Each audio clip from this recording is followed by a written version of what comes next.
¿Quieres que empiece? Del terremoto. Pues, sí, ¿cómo fue que se reconstruyó la ciudad? No tanto Ya lo que pasó después del terremoto, lo que me comenta de las colonias de la española, lo que me comentaba la holandesa, cómo actuó el gobierno, ustedes cómo actuaron, las vecindades que me decía ahorita, Sí, que las reconstruyeron los mismos ciudadanos, cómo se organizó todo después. Ah, ok. Bueno, después del terremoto, bueno, mucha gente quiso volver a vivir en sus casas, pero pues ya eran inhabitables. Si quieres después vamos a un lugar donde todavía hay las casonas que hicieron con láminas, que ahí vive gente todavía, pero que haz de cuenta, tiraban un predio y la gente se iba a vivir ahí mientras construía, y luego ya otros y otros. O sea, las casas que primero fueron tiradas fueron las que estaban muy mal, y ya después las que no estaban tan mal, poco a poco así como que esperaban su turno, ¿sí? Entonces la de nosotros, te digo, bueno, no la pudimos habitar otra vez, tardaron 2 años de que la tiraron la vecindad, y aquí en la esquina se hizo un albergue. ¿Y cuando la tiraron fue apoyo del gobierno o de la Cruz Roja? Ya fue el gobierno. Lo que pasa es que de repente pues como que nada más al momento del sismo, en la esquina está la Casa de la Cultura. Se hizo un albergue provisional. En la noche del primer temblor empezaban a decir que si tu casa estaba mal, que si te sentías inseguro, que no tenías dónde dormir, que te acercaras a la camioneta o caminaras a la Casa de la Cultura, porque ahí ya era un albergue. ¿Y eso quién organizó, los de la Casa de la Cultura? Eso lo organizó la delegación. Eso lo organizó la delegación. Pero después la gente, como vio que no había pues respuesta y que era muchísima gente, hicieron marchas. Yo no participé en las marchas porque pues yo iba en la escuela, pero o sea, mi papá y casi todos los adultos, mucha gente marchó exigiéndole al gobierno pues que hubiera una respuesta, porque pues cómo ibas a vivir. Aparte no teníamos los recursos y mucha gente se quedó sin trabajo porque tenían aquí hay 2 accesorias, ahorita nada más hay una.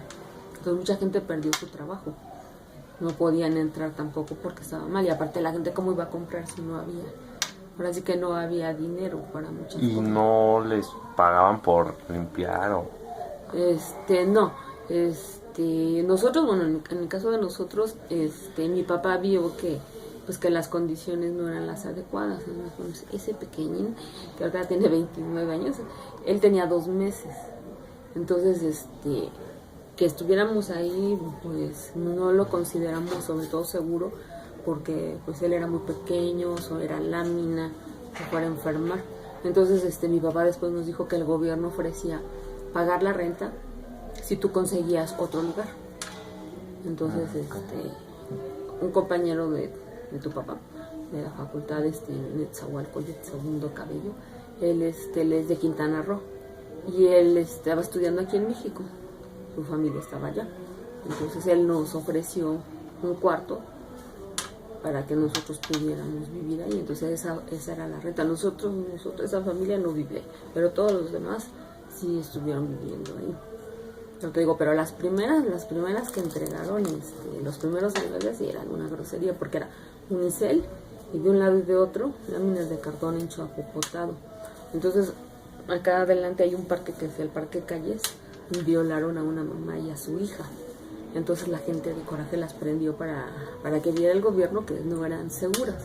Esta ya fue de lámina y ya había un policía. O sea, enrejaron y les regalaron cobijas, básicamente. ¿Y enrejaron por seguridad? Por seguridad, y había un policía, eso fue el gobierno. Entonces había un policía para que hubiera un poco más de seguridad. Pero yo sabía que había personas que estaban todo el día aquí, pero en la noche se iban a dormir con familiares porque les daba miedo. No, pues estará muy el policía, pero... ¿Y cuántas personas eran? O sea... Nosotros éramos 9 familias y 2 accesorias. Pero también es una de las cosas extrañas que pasó. Después del terremoto, pues ahora somos 15 y una accesoria. De hecho, una de las accesorias sí le dijeron al señor. Él dijo, yo quiero cambiar la accesoria por un departamento. Y le dijeron que sí. Pero hay gente que la verdad no sabemos de dónde llegó. Ahí sí fue como que O sea que algo turbio. Después del terremoto se movieron también todas. Ajá, o sea, por ejemplo, esta señora sí vivía en la zona, pero no sé cómo le hizo para conseguir. No te dicen, obviamente, no te van a decir porque es algo que no era legal. Pero casi todos los de arriba no eran de aquí. Todo el piso de arriba, por ejemplo, los de allá vivían en el 72. Entonces ellos dicen que pidieron cambiar, reubicarse. Y como nos conocían, toda esa familia nos conocía, se vinieron para acá. Pero los demás, pues, para nosotros son desconocidos. No sabemos de dónde llegaron. Inclusive este predio, que era una de las ciudades más feas, yo creo que es de los mejores de la cuadra, llegó muchísima gente que nosotros no sabemos de dónde vinieron. Pero por ejemplo, una amistad que vive ahí, así me dijo que ellos estuvieron yendo a las marchas, pero yo no sé si realmente aprovecharon el movimiento para hacerse de una casa, de un espacio para vivir. Y las marchas eran para eso, para presionar al gobierno y decir pues que ayudaran, ¿no? Entonces de alguna manera pues tuvo que organizar, pero te digo, o sea, no sé exactamente qué pasó, pero la Cruz Roja Internacional recibió donaciones de otros países, no sé de cuántos países donaron dinero para la Cruz Roja Internacional. La única que sabemos pues esta, que la dio el príncipe Carlos de Inglaterra, porque no sé cuántos años tiene, pero vino como a ver si es cierto que la habían hecho, ¿no? O sea, yo no estuve, pero pues, mucha gente no fue ni a trabajar, porque, vamos a ver al príncipe, ¿no? Le digo, no, pues si el príncipe me va a pagar mi día, pues me quedo. Pero como que vino a cerciorarse, o sea, es triste también saber que otros países saben que los gobiernos, o el gobierno mexicano, pues no llega así que la ayuda que donaban, entonces vinieron a ver. Obviamente fue una visita así como relámpago, no pasaron nada más a que viera cómo estaban viviendo ya las nuevas familias, y obviamente pues la gente le dio las gracias a través de él, porque pues fue el gobierno de Inglaterra, no fue el príncipe en sí, sino fue una ayuda internacional, pero la mayoría fueron pues dinero del gobierno, como se construyeron estos mini condominios. Este condominio tiene 3 niveles. Nos dijeron que por tal 1.40 m es pura agua, entonces nosotros estamos sobre gelatina, eso prácticamente, entonces no se pueden hacer, y aparte el material es más poroso, para que si llegara a haber otra cosa similar, pues tengas más posibilidades de sobrevivir. Pero más altos en esta zona no se pueden construir, los que están ya son antiguos, y para que construyas uno nuevo pues necesitas, me imagino que ya tener permiso o estudios de suelo para ver qué tipo de construcción se puede hacer. Pero en general, si tú observas, la mayoría de los edificios solamente tienen 3 niveles. Entonces, por eso tengo muchas cosas cambiaron. Los arquitectos se podrán decir de los reglamentos de construcción, lo que te enseñaba del espacio entre los edificios, eso no existía. Pero los nuevos ya lo dejaron porque para que si vuelve a temblar ya no golpee, que fue una de las cosas que... Y después de ese terremoto, ¿se hicieron algunas organizaciones o cosas de ahí que les ayudaron a mejorar o no sé? No, bueno, para nosotros lo que cambió es que nosotros pues era una vecindad, había una dueña y la dueña venía y cobraba la renta y ella se le exponía, ¿no? Pues hay tal problema. Entonces a veces si te permitía o tú querías, no, pues tengo una gotera, ¿la puedes reparar? Sí. O si no, le decías que ella fuera la que reparara. Pero entonces aquí el problema a la fecha es que todos somos dueños, a la vez todos tenemos derechos y obligaciones, pero ha sido muy difícil.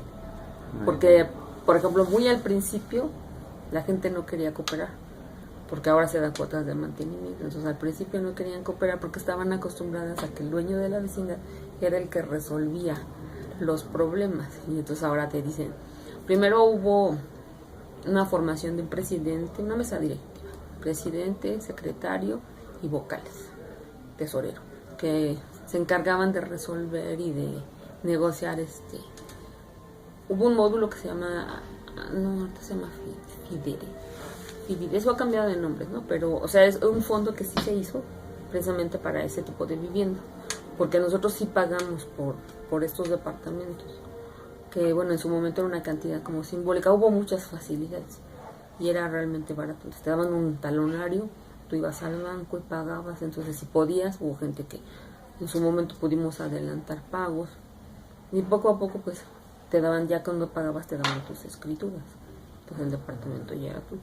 Ahora lo que nos dicen es que, bueno, hay una ley de condominios, hay que tener un administrador, pero eso aquí todavía no tenemos. Seguimos funcionando como antiguo, el presidente, el secretario, porque sí es bien difícil. Por ejemplo, en el predio de acá, se que o sea, cuando hacen una junta se han agarrado a golpes hasta señoras pegándole a los hombres, porque no se pueden poner de acuerdo. ¿Y no tienen un reglamento? Sí existe, pues está la ley, ¿no? Entonces, por ejemplo, aquí tuviste ahorita todos los espacios son áreas comunes están invadidos porque las personas no entienden que hay entonces de repente tú ya después dices, te cansas, ay, no quiero tener problemas. Entonces la ley dice que no debe de haber nada. Hay gente que tiene mascotas y luego hay uno en especial que se orina y la señora a veces lava, pero no lava todos los días, pero finalmente no debe de orinarse aquí, ¿no? Okay. Pero ha sido muy difícil. Por ejemplo, algo que si tú puedes observar, si quieres lo grabas, los espacios, nosotros no estábamos acostumbrados, lo que decías, había un patio común en la vecindad, los lavaderos estaban en la parte de aquí atrás, pero por ejemplo, por los espacios nosotros teníamos un lavadero propio, pero muchos lavaban aquí, pues construyen esto nuevo y nos dejan una sotehuela pequeña y la gente estaba acostumbrada a solear la ropa, o simplemente una colcha y no cabe. Y entonces las señoras empezaron a poner sus tendederos aquí afuera. Pues es una cultura anterior. Entonces sigue habiendo un área de convivencia común. Pero es más pequeña. Es más pequeña y también se tuvo que negociar, ¿no? O sea, tuvimos que negociar espacios, inclusive para atender. ¿Sabe qué? Bueno, yo como trabajo, yo atiendo los domingos, por ejemplo, yo lavo los domingos y atiendo. Cuando entre semana, pues solamente ocupo mi sotehuela. Pero generalmente pues ya nos acostumbramos que las colchas, las sábanas, todo lo que es grande, no te cabe. Entonces estos espacios son comunes y los negociamos. Entonces, algunas tienen más, otras tienen menos, pero pues son cosas que tuvieron que cambiar. Y de verdad al principio era muy difícil porque eran hacer juntas y explicar, y sí hubo golpes porque curiosamente, bueno, la gente sigue siendo la misma. Aquí es muy chistoso, por ejemplo, cuando pasó el terremoto, pues solidarios, ¿no? Cuando tienes un problema, solidarios, pero de repente cuando se trata de como que imponer su razón, pueden llegar hasta los golpes, ¿sí? Aquí no ha habido agresiones fuertes, pero sí sabemos de todos lugares donde hasta sacan la pistola o cosas así, ¿no? Pero sí ha sido muy difícil en muchas veces. Cuando era tu casa, ¿qué tan grande era tu casa? No, era mucho más grande, o sea, porque más o menos, metros. No sé decir de metros, pero lo que sí te puedo decir que como eran altas, se hacían tapancos. Porque como decía mi mamá que entraban a caballo, o sea, entraban con el caballo montados en el caballo, por eso eran esos portones altos. Entraban desde los zaguanes, que todavía recuerdo un zaguán de madera, ya después pusieron uno de metal. Entonces eran casas muy altas y la gente lo que hacía era tapancos. Entonces tú tenías tu cocina, en el mismo espacio podías hacer un baño completo y aparte abajo estaba tu sala, así que es como esto, ¿no? Sala, comedor, y arriba eran los dormitorios. Pero, o sea, para mí en especial, yo creo que para muchos también fue muy difícil, porque fue un espacio bien chiquito. ¿Qué espacio es este? ¿No? O sea, son 3 cuartos. Se supone que esas 2 son recámaras y esta es toda la casa, habitación y todo. Entonces, para nosotros es muy chiquito. Y además, por ejemplo, cuando caminas hacia Canal del Norte, creo que la zona fue bastante afectada. Yo tengo familiares para allá. Las cosas son diferentes. Allá son como que fueron las primeras, como que las primeras fueron más grandes, inclusive con acabados. A nosotros no pusieron ni siquiera, ahora sí que ni yesaron. El baño tiene mosaicos. Las primeras casas que entregaron, los primeros departamentos estaban muy bien, pero ya después así como que los hacían rápido, ¿no? Así como que ya, y el dinero pues se ve, ¿no? El tipo de construcción, o sea, muy austera, ¿no? Así rápido, ya, para que se vayan a vivir ahí, vámonos, los que sí. Y por decir los primeros que ya tenían casa, ¿seguían ayudando o ya no? No, ya una vez que se calmó pues lo peor, ¿no? Que era la emergencia, el gobierno ya tuvo que organizar y hacer programas. Entonces, te digo, al principio se dio prioridad a las que estaban más afectadas y después a los menos y así. Yo, esta zona que está todavía, no sé si ahí se quedó o fue gente que dejaron el albergue abandonado y ahí se metieron a vivir porque ya tienen hasta antenas así que de televisión satelital y ahí viven, pero originalmente, o sea, te digo así, ahí se metían, tiraban, construían y bueno, ahora sí, otros, los que siguen, y vamos. Y hubo predios que, como no estaban tan dañados, ellos propusieron otra cosa, autoconstrucción. O sea, a mí me hubiera gustado más eso, porque nosotros hubiéramos quedado muy bien, porque éramos 9. Entonces, pero pues yo en ese tiempo no tenía voto, y pues todos votaron, no, y no, algo nuevo, o sea, porque también nos mintieron. Yo tengo un contrato, donde dice que se expropió el predio y dice quiénes son los dueños. Y los dueños eran los 9, no eran 10, los 9 departamentos y la accesoria. Entonces de repente no sabemos por qué llegaron otras personas y se supone que ese contrato inicial decía que los dueños de esto eran ellos. ¿Y quiénes eran los dueños de ese contrato? ¿O quiénes lo tenían? Bueno, pues yo no sé, yo tenía una copia porque mi papá me dejó cosas, ¿no? Me dijo, toma esto porque eso es importante. Pero al final hicieron algo que no era. Porque expropiaron, o sea, les expropiaron a la dueña de la vecina, tengo que tenía 2. El de allá fue autoconstrucción y el de aquí fue tiraron. Y a ella, bueno, no tengo idea cuánto le pagaron, pero le pagaron por estos predios. Entonces ella pues recibió su dinero y ya se desentendió. Y después se hizo un contrato en la delegación y bueno, ese está ahí. No te lo tenía en la mente rápido, pero si quieres luego te lo busco. Y ahí dice quiénes son los dueños, porque ese papel lo firman, o sea, firma mi papá, firma a la cabeza de cada uno de los que originalmente estaban después del temblor. Y de repente, ¿qué hacen más de los que debieran? Entonces no supimos. Y te digo, ¿de dónde llegaron? No sé. Ellos no dicen, no te van a decir qué hicieron para obtener un beneficio. Digo, hay gente que sí más o menos es de la zona, pero hay gente que ni idea, ¿no? ¿Y quiénes decidían, si se tira a este lugar, sí se puede reconstruir? Pues hicieron un módulo aquí por el Metro Candelaria y ahí nosotros al principio todos los trámites se hacían ahí. Ese lo construyó la delegación temporalmente para que se hicieran trámites y tú dijeras, no, pues yo voy a vivir aquí. Inclusive, yo estuve ajena porque pues, mi papá era el responsable. Entonces, les enseñaron ya después el plano de cómo lo iban a hacer. ¿Cuántos años tenía? Ay, ¿cuántos años tenía? 23. Ay, no, voy a hacer cuentas. ¿Cuántos años tenía? 20. 20, quién sabe. Deja porque estoy como mis alumnos, no sé hacer cuentas.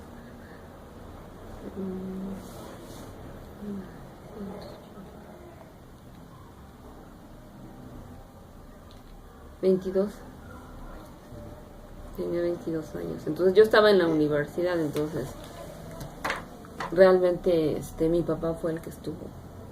O sea, digo, que yo recuerde se suspendieron 2 semanas las clases y ya después regresamos a clase. Entonces ya el movimiento por las viviendas lo hicieron básicamente los papás, ¿no? O sea, sí hubo gente que marchaba, pero ahora sí que a nosotros la prioridad es que, bueno, tú termina tu escuela y entonces hay mucha información que no tengo de primera mano. ¿Y dónde marchaban, sabe? Pues no sé, pero pues me imagino que al Zócalo, no sé. Pero pues era así como ahorita que se van a Gobernación a pedir, me imagino que era para pedir. O sea, sí hubo la ayuda, ¿no? Pero sí tuvo que haber mucha presión. No tengo idea, nunca fue una marcha. ¿Cuántas personas marcharían? Pero obviamente después iban haciendo listas. Hubo líderes que surgieron. Por ejemplo, aquí en la cuadra había una señora, pues la que me acompañó, esta Carlota, que me acompañó a los 15 años de esta Laura. Ella en un momento determinado tomó la batuta de la cuadra. Ellos también hicieron autoconstrucción.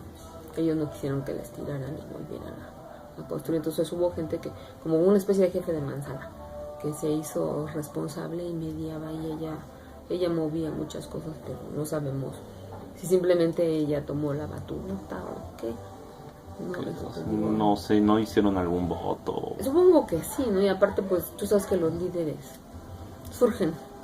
¿Y hubo manejo de dinero? No, nosotros no manejamos dinero para nada.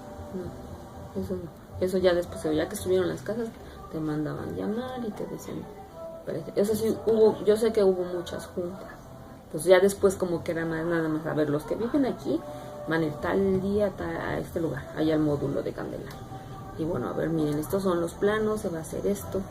Entonces me acuerdo que mi papá dijo, escogí estos dos. ¿No? Porque bueno, el que está ahí, mi hermana en ese tiempo era madre soltera y a ella le dieron ese departamento. Y el otro que es estaba el nombre de mi papá. Entonces él fue el que decidió, bueno, aquí uno y acá el otro. O sea, en el mismo nivel, pero ¿por qué decidió? No sé. Pero bueno, eso sí hubo, que pudieras escoger dónde ubicaban tu espacio. Por ejemplo, casi la mayoría de los de abajo son personas que han vivido aquí siempre, nos conocemos de toda la vida. Y después digo, la mayoría, ya hay gente que obviamente después de tantos años han vendido y hay vecinos nuevos. Pero, o sea, originalmente la mayoría de todos los de abajo, o sea, pues éramos 9. ¿Y actualmente cuántos son? Ahorita siguen siendo 15 departamentos, no sé si cuántas personas vivan. Pero son 15 departamentos. Pero son 15 departamentos y la accesoria. Por ejemplo, la accesoria ya la compraron unas personas que viven aquí atrás. Y ahora sí que el dueño original, yo creo que hasta se murió.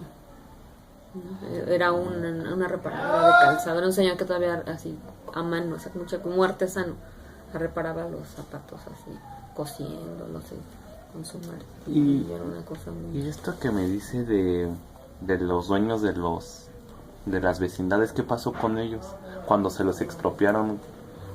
Yo no sé que hayan brincado, porque ellos también sabían, como que yo lo que vi, que se sentían como culpables, ¿no? Como un poco culpables, porque a lo mejor en algunos casos pudieron haberse evitado cosas, porque lo que te decía la vez que platicamos, de aquel lado había un tinaco, pero el tinaco no estaba bien puesto, estaba nada más sobrepuesto.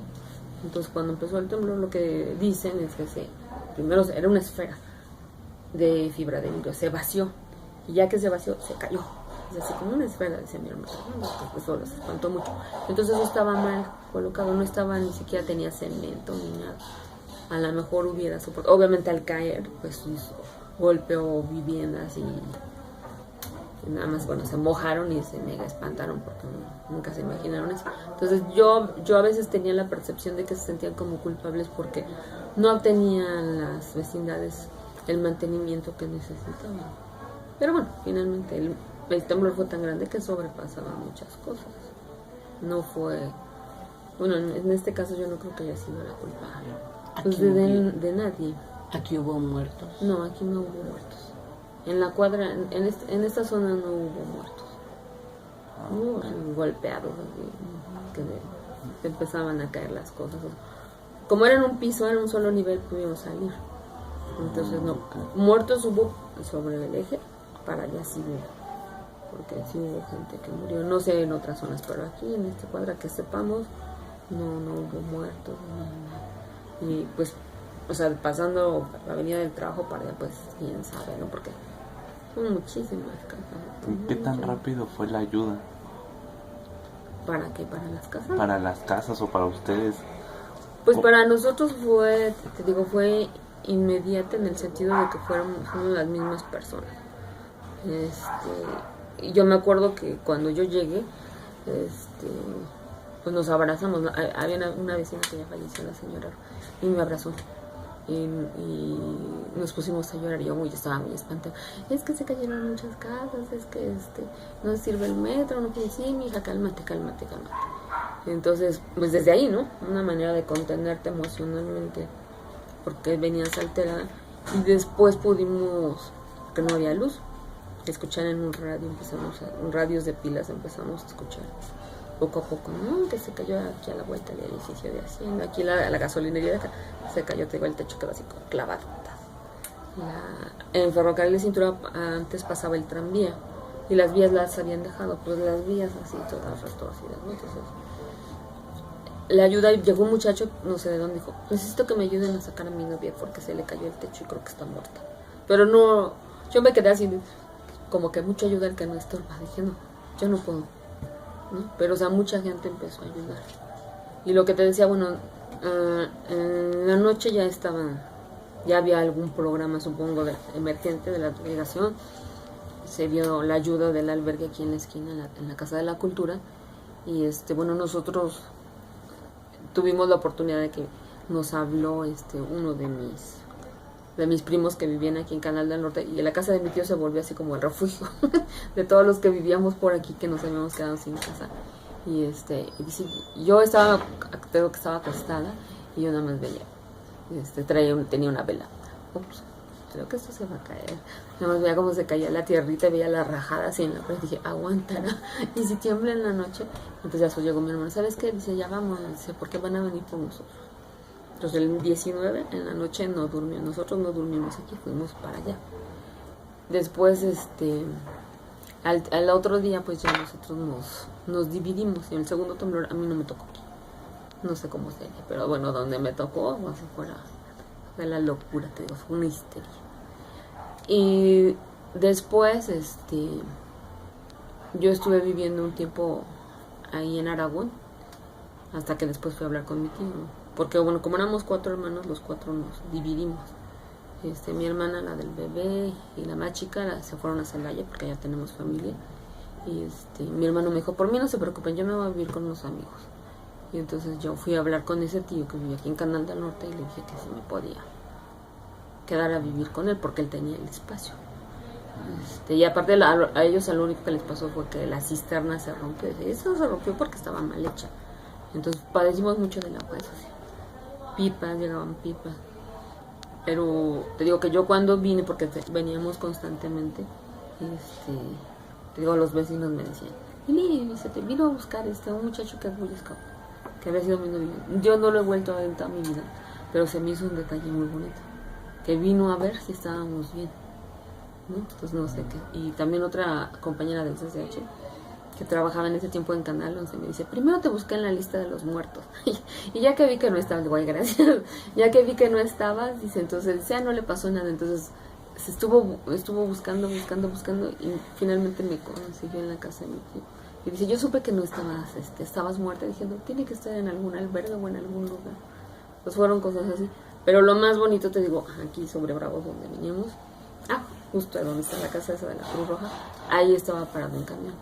Y me dice mi vecino, dice, te vinieron a buscar tus amigos. Y yo, sí, están aquí a la vuelta, ve, están regalando cosas. y era Rosa y José Antonio, bueno, nuestros compañeros que está el camión, o sea, de Facultad de Ciencias. Y estaban regalando tortas y agua. Porque el problema que más sufrimos nosotros fue del agua, porque como podías de alguna manera pues cocinar, había espacios que, por ejemplo, nosotros no tuvimos pérdidas materiales, o sea, el refrigerador no se dañó, pero entonces ya después que hubo luz lo podía seguir ocupando. El problema era que te daba miedo de que se fuera a caer, dices, si vuelve a temblar o... Bueno, de hecho hubo muchas réplicas, bueno, seguimos viendo que sigue temblando y va a seguir temblando, pero era lo que como que te daba miedo. Entonces realmente, bueno, en mi caso no teníamos problema de la alimentación, pero lo que sí es que no había agua, mucho tiempo no hubo agua. ¿Y esa agua cómo la obtenían? Venían pipas, entonces cubetas a formarse, eso sí fue algo así. Yo recuerdo una vez que mi tío me decía, íbamos cargando las cubetas y dice, ¿te imaginas una guerra? Dice, ahí es peor porque ahí no hay manera de conseguirla, tienes que caminar mucho. Aquí siquiera vienen las pipas y te formas y ya sabes que la tienes. Sí, porque se rompieron obviamente muchas tuberías. Y otra cosa que te decía, que yo observé que a partir de ahí fue cuando empezamos a utilizar casi puras botellas, o sea, botellas de agua y garrafones. Porque, bueno, es mi idea, ¿no? Se rompieron tubos de agua potable y también de aguas negras. Entonces te decían, no tome agua, hiérvala. o daban unas pastillas que esas sí las mandan para que tú potabilizaras el agua.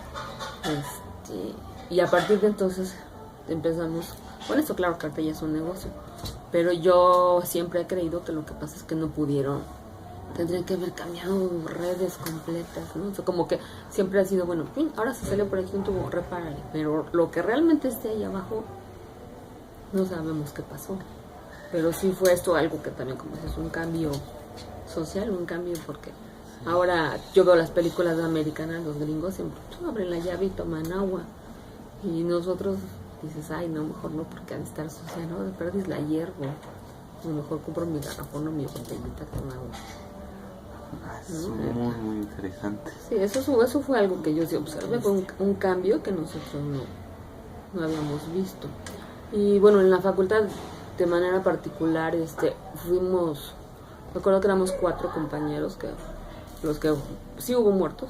Bueno, se hizo también la escuela el censo, hizo un censo dentro de la población, y hicieron una revista donde aparecíamos las personas que habían fallecido y las personas que nos quedamos en casa. Recuerdo una compañera que vivía por la Doctores, y el que te digo que estaba ahí vivían ahí por Pino Suárez, los otros 2 y yo. El que te digo que estuvo silbando por que le platicaba yo a tu hijo que él dice dice, yo me iba a meter al metro cuando empezó a temblar. Dice, yo veía una torre y no me acordaba si era una o eran 2 las de Pino Suárez. Y que después de mucho tiempo se dio cuenta que ya no tenía saliva, porque él vio que era necesario mover el tráfico. Entonces se puso como si fuera uno de tránsito. Y allí estuvo, y lo que usaba era silbar. Y no sé, dice, no sé cuánto tiempo estuve, pero ya cuando no tenía saliva fue cuando reaccioné y dije, ¿qué pasó?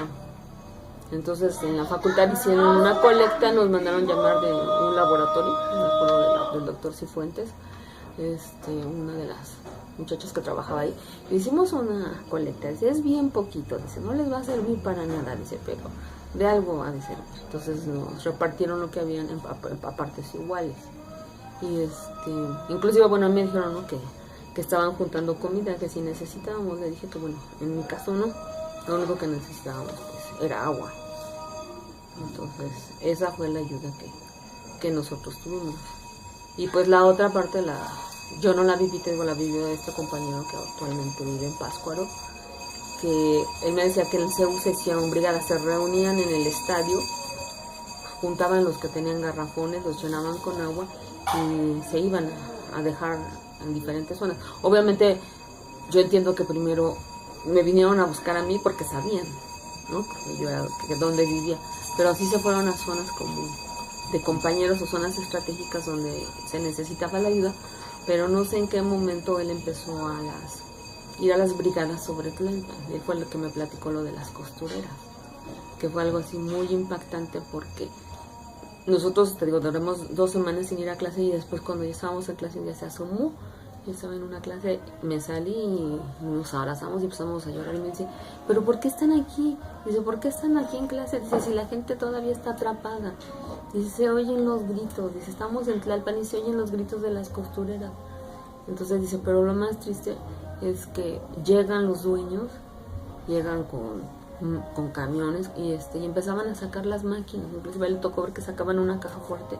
Dice, pero no sacaron a las costureras y se oían los gritos, ¿no? Entonces él fue el que me platicó que de repente cuando encontraban un cuerpo, ellos estaban ayudando a sacar personas, si es que había, el soldado cortaba cartucho y él iba y revisaba si tenía anillos o cosas de valor, él las tomaba, ahora sí ya, llévense el cuerpo. Entonces ellos, nosotros lo que necesitábamos era el cuerpo para ayudarlo. En ese tiempo, digo, la morgue fue lo que es ahora Plaza Delta, que está ahí en Viaducto, y Cuauhtémoc era el parque de béisbol del Seguro Social. Ahí estuvieron todos los cuerpos, entonces ahí los llevaban, y me imagino que había sido algo horrible que si fueras a buscar a tu familia.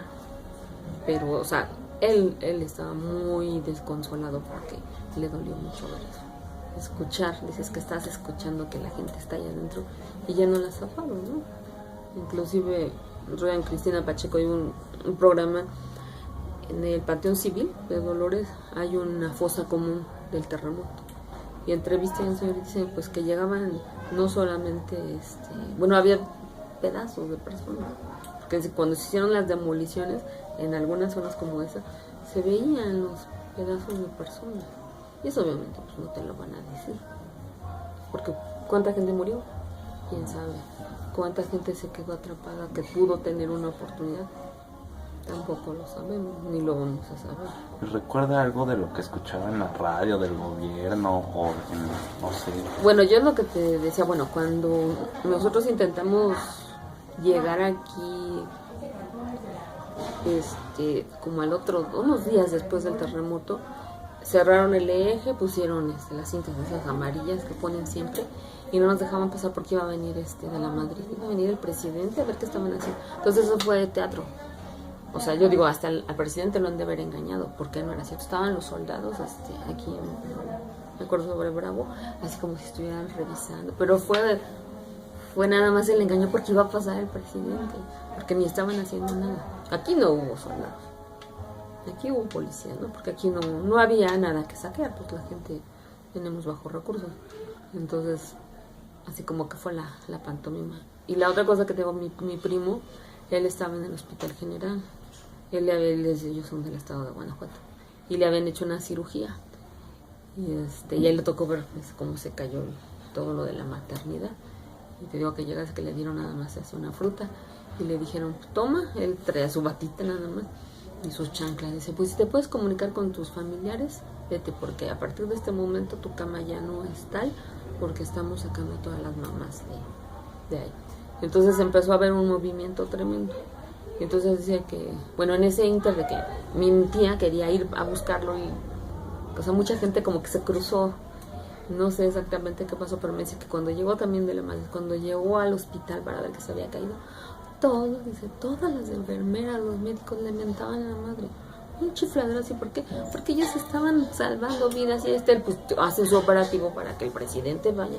Y entonces esos minutos eran valiosos para muchas personas. Entonces él que le impresiona eso, ver cómo la gente se manifestaba contra él, porque quítate, ¿no? O sea, estamos trabajando, ¿no? O sea, no molestes, ¿no? Entonces eso fue algo así que... Y bueno, obviamente pues por el radio lo más conocido que fue la primera información que tuvimos fue la de Jacobo, ¿no? Que de repente dice, hay neblina, pues ¿cuál neblina? Era todo el polvo de los edificios que se habían caído. Y después pues nos enteramos que sobre todo una de las torres pues, se colapsó. Y de repente, bueno, como llegó Plácido Domingo y estaba tratando de buscar a sus familiares, de repente se empezó a concentrar la ayuda. Y llegaban con máquinas y todo. Entonces lo entrevistaron y yo recuerdo que le decían primero, ¿no le preocupa perder su voz? Y él traía un cubrebocas y dice, ahorita lo único que me importa es encontrar a mi familia. Y luego la otra pregunta que le hicieron, dice, usted sabe que se está concentrando mucha ayuda aquí y hay otros lugares donde se necesita. Dice, pues yo lo siento, yo no he querido pues hacerle daño a nadie, ni he pedido que vengan a ayudarme. Dice, pero pues si dice concentración, le digo, yo insisto, yo encuentro a mi familia, pues ya nada más. Y de hecho sí los encontró y se fue, ¿no? No sé más. No sé más que haya pasado, pero fue algo así que me impactó, ¿no? Porque pues como un cantante de la talla estaba ahí buscando, ¿no? Sí, era demasiado, ¿no? El gobierno se vio, te digo, de repito, rebasado. Y lo hermoso fue eso, que la gente se volcó a ayudar, ¿no? Mucha gente, tenía unos primos que en ese tiempo vivían en Palenque, se vinieron, pero manejando, dices que allá la noticia fue, se destruyó la Ciudad de México. Y como no se podían comunicar, pues estaban bien espantados. Y ya cuando iban entrando a la ciudad, dice, ay, no pasó nada. No, pero ya cuando se van acercando aquí, ay, Dios. No, dice, no, sí estuvo feo, ¿no? Entonces, se parece que bombardearon. Pero sí hubo noticias así, de primera mano. O sea, destruyó la Ciudad de México. No, tampoco, ¿no? Pero eso fue lo bonito. Y aparte, yo sí también sentí que bueno que el pueblo de México, a pesar de todo, es querido por otras naciones, porque la ayuda sabemos que llegó, que a lo mejor no llegó a nosotros, pero sabemos que llegó. Lo que te decía, ¿no? El aeropuerto, las bodegas estaban retacadas de tiendas de campaña, bolsas de dormir, ¿no? que nunca vimos, bueno, nosotros no, por ahí unas que otras, pero aquí son el albergue que al rato vamos a verlo para que le tomemos una foto, pero nosotros no vimos nada de eso. Que te digo que mi familiar es muy triste, dice, nunca pensé que tuviéramos un gobierno así, que están las bodegas del aeropuerto llenas de ayuda y no la dan, y porque él sabía que nosotros no teníamos casa, ¿no? Que no teníamos, a lo mejor tiendas de campaña, una bolsa de dormir. Entonces a él le daba coraje. De hecho, por eso dejó de trabajar ahí. Porque dice, me duele, dice, porque llegan los aviones de otros países y todas traen ayuda y mucha ayuda, dice, y ahí las bodegas retacadas, dice, ¿por qué no lo empiezan a distribuir? ¿Y quiénes repartían? ¿Los soldados? ¿El municipal o qué? Pues te digo, no sé, aquí en la delegación nosotros lo que vivimos fue eso, pero en otros lugares no sé, porque te digo, qué casualidad que allá, como eran muchos talleres de costureras, ahí sí estaba el ejército, y a lo mejor porque había cosas de valor, no sé.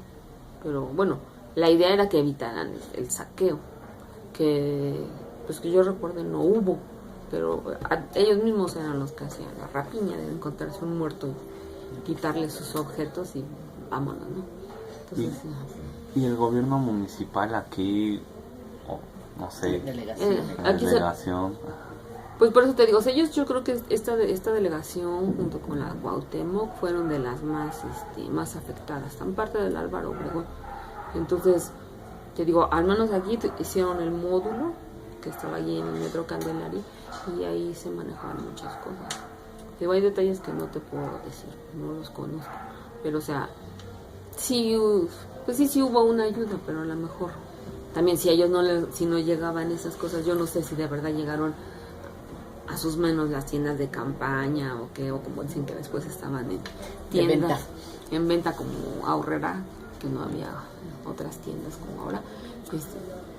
Mucha gente dice que sí las vi, yo no las vi, pero sí vendieron cosas.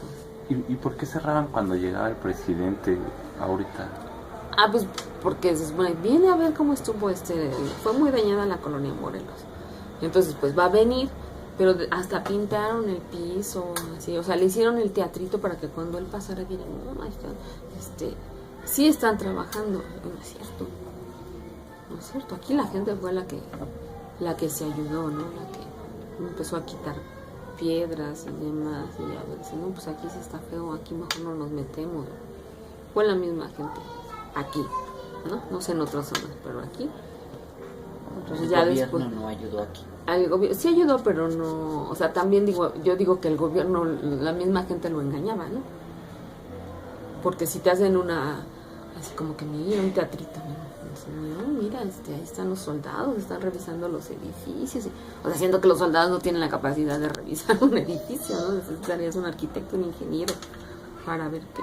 Entonces, pues nosotros, recuerdo mucho que también en la facultad un maestro nos decía, dice, es vergonzoso que en un país lo primero que se caigan sean los hospitales y las escuelas, siendo que generalmente esos son los lugares que primero se utilizan para hacer albergues y son los que más deberían de resistir, sobre todo un hospital, porque el centro médico se viene abajo, y muchas escuelas. Aquí a la vuelta también creo que había un niñito, dicen que se le cayó la escuela, así quedó casi como si fuera una rebanada de pastel, pum. Y ese niño, yo creo que sus papás trabajaban y lo dejaron ahí y fue el único muerto porque no era hora todavía de clases. Entonces ellos también, los maestros, nos decían, ¿no?, que era vergonzoso porque se salió a la luz todas las tranzas que habían hecho en construcciones como en esos hospitales. ¿Por qué se cayó nada más el de maternidad y no otros edificios? El Juárez también. ¿Y por qué? Decía, ¿por qué el centro médico es del Seguro Social? O sea, que pues ha de haber sido el material, la forma de construir. Obviamente, esa es una de las cosas buenas que ya hubo, que ahora ya son más estrictos. No sé si se sigan robando las cosas, supongo que sí, pero ya las construcciones están más, pues mejor planeadas y hechas para que no pasen este tipo de cosas, ¿no? Y te digo, y otra cosa buena que no sabíamos porque no la vimos, es lo que les han enseñado a todos ahora, nos enseñan, ¿no?, a que cómo te repliegues si es necesario, o tienes que abandonar la escuela, los edificios, o sea, los planes de protección civil no existían, pero para nada. Entonces eso ha sido bueno, porque ahora ya es obligatorio, ya me ha tocado ver, por ejemplo, una vez me impresionó ver una guardería, como las sacan así como un carrito a los bebecitos, y los que ya caminan ahora les agarran de la maestra, así como de la batita, y todos en hilerita, y vámonos, ¿no? Entonces, de los más chiquititos, ¿no? Ya bueno, obviamente los adultos pues ya hay otras cosas, ¿no? Ya hay letreros, tu casco, los altavoces del mando. Entonces eso ha sido bueno, porque ya tenemos más información, ya las nuevas generaciones no han vivido un temblor de ese tamaño, pero ya saben qué hacer, ¿no? Ya sabemos qué hacer. O yo también les digo a mis alumnos, tienen que hacer un plan, ¿qué van a hacer en su casa? Porque eso también pasó, o sea, si tú estás en la escuela, te quedas ahí hasta que lleguen por ti, porque nosotros podríamos hacer eso, cerrar la escuela y decir, no, nadie se va hasta que no vengan sus papás, pero ustedes también tienen que hacer un plan, porque qué tal si los dejamos ir, ustedes se van y sus papás vienen a buscarlos y la gente se cruza, que eso fue lo que pasó en el temblor. No sabíamos qué hacer, ¿no? O sea, mucha gente se cruzaba porque iban a las escuelas y resulta que el niño ya se había ido a su casa, así no le había pasado nada. Entonces ese tipo de cosas, por lo menos ya somos más sensibles a pensar. Todavía les cuesta, ¿no? Porque no lo vivieron. Entonces yo sí veo que mis hermanos ay, simulacro, bajan como si nada, no, igual los mismos maestros, ay, no pasa nada. Inclusive hay otros que no. Yo tenía un compañero que trabajaba en el Ritz, y le decía que era botones. Dice, cuando vi que dice, yo sentía que corría, y así como en las películas, se me venía cayendo el edificio y corrí hacia la Alameda, como pude. Entonces él siempre lo regañaban, porque cuando eran los simulacros era el primero que se salía. No, es que tienes que sacar primero a los alumnos, no corro, no grito, no empujo. Y él dice, no puedo. También otra maestra me dijo, de una vez te aviso que yo tengo la manía de agarrarle de la mano al que está a mi lado. Vámonos. Ahora que fue el temblor, estos fuertes que hubo, dice, se agarró a su mamá. Vámonos, mamá, está temblando. Y tu abuelito, dice, vuelta y lo ve y dice, déjalo, él ya vivió. Entonces, dice, yo tengo esa manía, dice, desde el terremoto. Entonces dice, yo no sé cómo voy a reaccionar si me toca en la escuela. Porque cuando sé que es un simulacro, pero si de verdad vuelve a temblar, dice, yo no garantizo que primero salgan los alumnos, a lo mejor primero salgo y me agarro al primero que está, y vámonos. Dice, pero, o sea, eso sí yo he visto que mucha gente, quedamos muy sensibles, pero de diferente manera, ¿no? Por ejemplo, ellos sí que dicen, yo corro, yo salvo mi vida. No, a lo mejor, la mayoría afortunadamente sí pensamos de que, bueno, en mi caso es mi responsabilidad, mis alumnos, y tener que decirles, bueno, que tienen que hacer porque yo ya sé lo que puedo pasar, ¿no? Entonces, pues no corro, no grito, no empujo, y yo sé que yo salgo al último, pero no todos lo hacen. ¿Aquí has sentido temblor?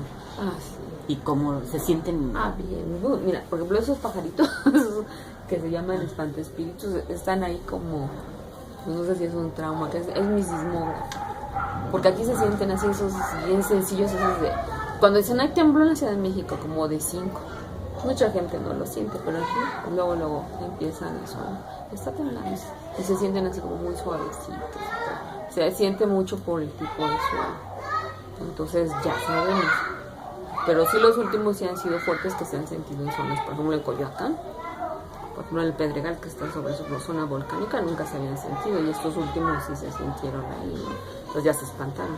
Pero nosotros sabemos y estamos conscientes de dónde vivimos, sabemos que podemos volver a vivir algo similar. ¿Y hacen aquí simulacros? No, ya de hecho me dijo mi sobrino el otro día, tía, dice, tendrían que estar hablando de protección civil y que vengan, porque bueno, finalmente ya cuánto tiempo tienen. A nosotros al principio cuando entregaron nos dijeron que lo más seguro era el pasillo, pero ahora la verdad no sé, porque ya cuántos años tienen las casas, obviamente ya tienen sus que se han sentido de alguna manera, pero no sé, realmente eso sí ha sido un error, porque no lo hemos hecho, y en muchos lugares igual no hay creo que todos los que vivimos en condominios, todos deberíamos de tener una cita con protección civil, Desde que ellos vienen, observan y te dicen, bueno, en esta casa hay que hacer esto, esto y esto. Pero aquí nosotros no tenemos eso más bien ha sido institucional. En las oficinas, en las empresas, en este caso en las escuelas. Pero yo creo que eso sí es algo que no se ha resuelto. Porque no tenemos esa cultura de en las casas, en los condominios nuevos, porque son mini condominios, pero no son. ¿Qué se va a hacer? ¿Qué se va a hacer si vuelve a temblar? ¿O dónde te tienes que colocar? Es bueno, por ejemplo, muchos de mis vecinos se salen a la calle. Y ahora que fue el de Semana Santa, el de Viernes Santo, a nosotros nos tocó así en la esquina de mi esposo. Ay, creo que estoy mareada.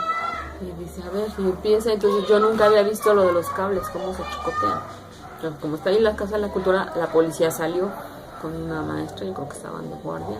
Y me dijo, no, vénganse para acá. Entonces ya nos llamó a la zona de seguridad y ahí nos quedamos todo el tiempo que duró, que estuvo bastante fuerte ese Viernes Santo. Sí, ay, entonces, sí, te digo, son cosas que no sabemos. O sea, como que adentro de mi casa, adentro de mi escuela, yo sé qué hacer. Pero en la calle, ya cuando vi los cables, dije, híjole, si se revientan, tronaron los transformadores. Ese día, por ejemplo, nos quedamos un buen rato sin luz. Y dices, híjole, no sé qué hacer. Porque hay gente que también, hay una maestra que decía que le preocupaban mucho los vidrios. Porque a ella le tocó ver en el 85 como se desprendieron los vidrios y que mucha gente se lesionó porque caían en un vidrio que puede hasta matar. Y que no sabemos qué hacer en la calle. O sea, si estás en la calle, ¿a dónde te pones? O sea, si salen, por ejemplo, del edificio y te dicen, mira, aquí es la zona de seguridad, pues qué bueno, pero ¿no? Por ejemplo, en el metro, pues ahí ya hay personal que está capacitado y por ejemplo, a mí me da mucha seguridad el metro porque sé que si hay un incendio, una emergencia, ellos saben qué hacer.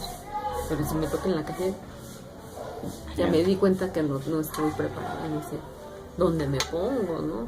En serio te digo, nos salvó la policía, vénganse para acá, esta es la zona de seguridad. Y si veíamos nada más como chicoteaban los cables, si se truena allí. Entonces te digo, esas cosas no las sabemos.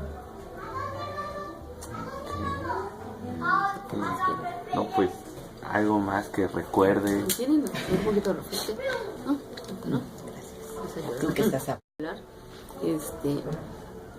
Ese día, el 19, fue la última vez que nosotros, todos mis hermanos en ese tiempo, dormimos juntos. Ya después ya nunca volvimos a estar juntos. Ya el segundo temblor ya. Porque las mismas circunstancias, o sea, no te permitían que los cuatro estuviéramos en el mismo espacio, ¿no? Entonces yo agradezco mucho, por ejemplo, en ese caso mi tío, yo estuve viviendo con él me dio un espacio, tenía yo que hacer tareas. Sí era incómodo porque en ese tiempo eran máquinas mecánicas, no había computadoras, entonces y así me dijo, ay, mijita, ¿no dormiste toda la noche? Digo, bueno, entonces sí era incómodo porque rompías la vida de una familia que al principio pues todo el mundo, ay, sí, vente, ¿no? Dice la frase, el muerto y el arrimado a los 3 días apesta. Fue difícil estar conciliando, ¿no? Ya después cuando hubo la oportunidad de irnos a vivir juntos, bueno, mis hermanas, mi hermano que estuvo aparte, ya teníamos un poco más de libertad, pero al principio pues sí te incomodas, todo el mundo te dice, ay, sí, ven, pero no, porque rompes una dinámica familiar. Están acostumbrados a tener su espacio, ¿no? Como la primera casa donde yo me quedé, vas a acostar aquí, te pusimos un catre. Entonces la recámara era muy chiquita. Entonces el poner un catre, pues tú invadías el espacio y la privacidad de las muchachas que dormían ahí, ¿no? Y que haya una persona más, bueno, pues tienes que lavar tu ropa, tienes que tener un espacio para tener tus cosas. O en mi caso que tengo tantos libros y tenía yo también tantas cosas que hacer, era un poco difícil. Sí, le sufrí mucho hasta que pues regresamos. Era difícil, era muy difícil porque había gente que no te entendía, ¿no? Porque no lo vivió, ¿no? Entonces porque desplazarte de lugares que no son tu casa, cambiaron. O sea, afortunadamente fue temporal. Fueron 2 años en mi caso, ¿no? O sea, 2 años que tiraron y volvieron a construir y ya tuvimos un espacio diferente. Pero mientras sí, no sé cómo les haya ido a otras personas, ¿no?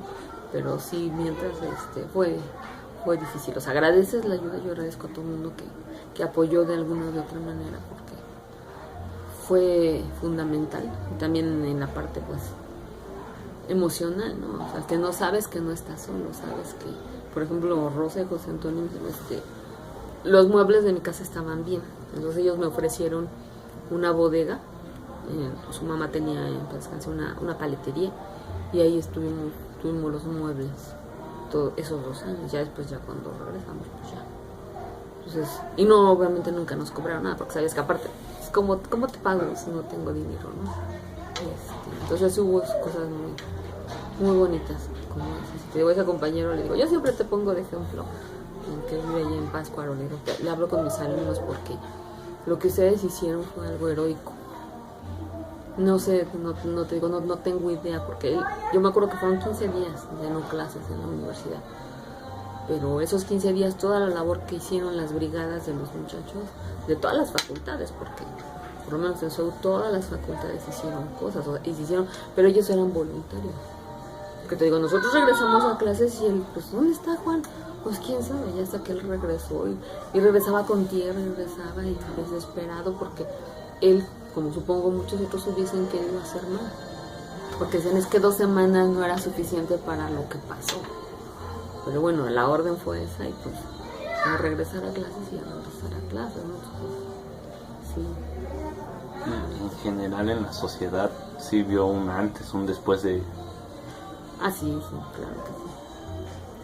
Sí, te digo, o sea, la solidaridad, o sea, obviamente a mí me tocó vivir el apoyo de mis compañeros de la universidad, pero sí yo llegué a ver otras personas que hacían lo mismo, que venían con sus camionetas y tú veías pues que venían de otras zonas más económicamente más altas y estaban ahí ayudando, o gente que, ¿cuántas personas estuvieron haciendo? Tú ves los videos de esa época y te digo, primero era con sus manos quitando piedras, ya después de repente alguien llegaba, pues traigo una cubeta, bueno, o ya traigo una pala, o cuando llegó a ver maquinaria en algunos lugares, pero es esa solidaridad, esa espontaneidad de decir, como si mucha gente dice, yo iba pasando y vi que se cayó y oí gritos y no pensaban, no sabía ni siquiera quién era. Recuerdo un señor que salió en la televisión hace poco que me impactó mucho, que salvó a una niña. Él se metió para sacarla, pero a la hora que le reciben a la niña, hubo un pequeño derrumbe y todo le cayó en los ojos. Y él está ciego. Y lo entrevistaron, ¿no? Y salió con su bastón. Y le dicen, ¿no te sientes mal por lo que hiciste? Sí, no, porque yo salvé a esa niña. Si no lo hubiera sacado, ya estaría muerta. Bueno, yo sí, y ahora tengo una discapacidad, pero mi vida puede continuar. Y la de esa niña, esa es una niña normal, ¿no? Y también las historias, ¿no? De los niños, que los bebés que sobrevivieron, como que regresaron a un estado fetal, que quedaron atrapados ahí, pues que ahora ya son unos hombres. Yo me acuerdo que como que les daban seguimiento, ¿no? Cuando hicieron su primera comunión, fue algo muy emotivo, ¿no? Porque ellos decían, pues no tuvimos a mi mamá, no tuvimos nada porque su mamá se murió, pero ellos están aquí y de alguna manera agradecen porque son sobrevivientes, ¿no? Ellos pues eran bebecitos, ni idea tenían de lo que había pasado. Y sí, tengo muchas historias que te van contando, ¿no? Trabajé un tiempo en el INDRE, que está ahí por el casco de Santo Tomás. Entonces, ellas siempre traían zapatillas y medias. Desde el momento del temblor, por el cubo de la escalera, lo primero que botaron fue todas las zapatillas y las medias, vámonos. Porque se dieron cuenta que no podían correr con las zapatillas, ¿no? Entonces, esos detalles cambian tu vida, porque dices, China, ahora ya sé que a lo mejor me pongo un zapato más cómodo, porque ese día estuvo en riesgo mi vida por haber traído una zapatilla, siendo un lugar de investigación no deberías de tener ese tipo de zapatos, ¿no? Entonces, y también una de las doctoras que trabajaba ahí decía que ella cuando dijeron se cayó el centro médico, se desmayó porque su esposo trabajaba en el centro médico. Entonces yo dije, bueno, ¿y qué hicieron? Dice que estaban en cirugía y lo único que hicieron fue tapar al paciente con las sábanas y esperar a que terminara todo y que el paciente no se muriera, ¿no? Esas son cosas que tú no sabes. ¡Ah! De verdad, pues estoy en cirugía y empieza a temblar, ¿qué? ¿No? Entonces ya afortunadamente para ella sí sobrevivió el esposo, pero de momento te digo, o sea, cuando te dan estas noticias, pues ella se desmayó, o sea, se cayó el centro médico. cierto, ¿no? Entonces, sí, no sé qué más quieres. No, pues sería, si es todo, está perfecto. Sí, pues no sé qué más hacer. Eso fue muy padre. Toda la solidaridad, y que todo el mundo te decía, ¿qué necesitas? ¿No? Lo que tú quieras, en lo que te podamos ayudar.